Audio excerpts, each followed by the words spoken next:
Hi and welcome back to Braver by the Day. Josh here from Melbourne, Australia. This is just a quick bonus episode. I just wanted to share something that's happened to me recently, and that's that I went gluten-free completely about 2 weeks ago. I thought I'd wait for a couple of weeks for the effects to kind of balance themselves out and see whether I was, imagining the changes or whether there was any to speak of. And it was pretty amazing, really, and I'll get into that in a sec. I just wanted to let everyone know that I've always been a little bit skeptical of the gluten-free diet. I'm thinking if it makes that much difference so quickly to regular people, why aren't more people just going gluten-free and getting told to go gluten-free by the general public?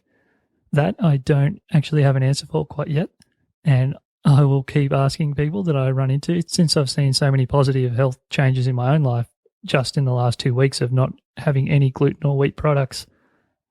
This was kind of brought on by reading a book by William Davis, MD, called Wheat Belly. Once again, I was a little bit skeptical about a book by one particular doctor, and I wasn't sure whether the research had been corroborated by anybody or what the deal was. But I thought, well, I've had on and off health issues for the last 6 months now, and I thought, well, I might as well try. And I've put on some weight since I stopped being able to exercise due to ill health. I thought at the very least it will stop me from eating foods that I know actually put on a lot of belly fat, including lots of bread, which I've always had trouble not eating. I'm a bit of a breadaholic, so I've given that up. That was really tough.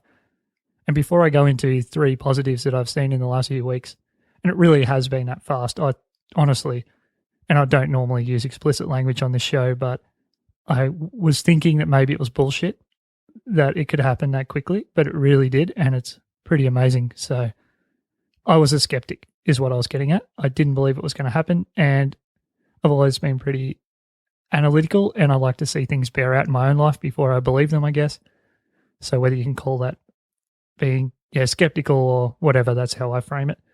So that said, these are the 3 big things that I've seen just in the last few weeks. And some of these literally happened within a few days of going wheat-free and gluten-free. One is I have more consistent energy during the day.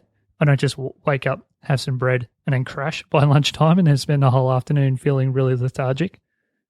That is a welcome change, I have to admit. And I've made no other dietary changes. I thought that was one of the other things I should preface all this with. I made no other changes to my diet to really knuckle down and see, okay, if I generally feel a lot better in my health and I haven't made any other changes, it probably is because I've made these big changes to my diet. Next is that I have less hunger in the evening. Now, this was a weird one. This actually did come up in Wheat Belly. It was one of the things I was probably most skeptical about, that gluten actually in the modern form in wheat can actually trigger hunger. And I won't go into the science. You can read it in the book, I guess, if you want to corroborate the science. Whether it does or it doesn't, for me, I've noticed way, way less hunger at night, which has been cool. So I haven't been eating at times where I know that I'm about to go straight to bed. And then it's just going to basically turn into belly fat and make me feel even more lethargic. And finally, and this has been the biggest change for me, and it's something I've been really living with in some form or another for the past 6 months, and that's brain fog. And that's the only way I can really describe it. And I felt that way for a while, that I have like this fog in my brain and I'm not as sharp as I was, can't think as clearly, and I can't absorb quite as much information as what I normally could and what I would like to be able to. So I've actually noticed that my brain feels like it's just cleared up altogether, which is really, really awesome. And that's been the most amazing thing. So if nothing else, just give gluten-free a go.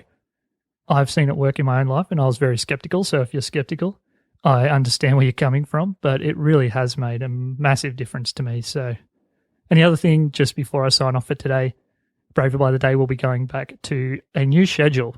I've really been going backwards and forwards on this, and I know I've said in the past I'm going to get it back on a more regular schedule, and I've failed to do that.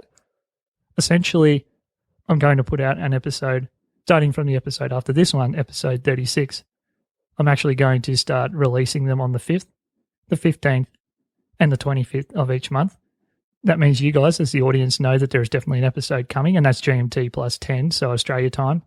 So I guess it'll be the middle of the afternoon the day before if you're in the US or Canada. But yeah, the 5th, the 15th, and the 25th, GMT plus 10. And so that'll be 3 episodes a month, which is manageable for me. And it also means I can really stick to the commitment, because I've fallen into the trap of trying to release too many episodes in a week, then getting burnt out, or running out of interviews or having to reschedule things, and then I get behind and then I can't release any for a while. So hopefully 3 episodes a month is sustainable for me and for you guys, so I don't overwhelm you or disappear altogether, which I have done, and I really appreciate if you've come back again after another short break that I've had. So that's not going to happen anymore. So once again, I'll talk to you guys on the 5th of April in the next episode of Braver by the Day, and thanks again for listening.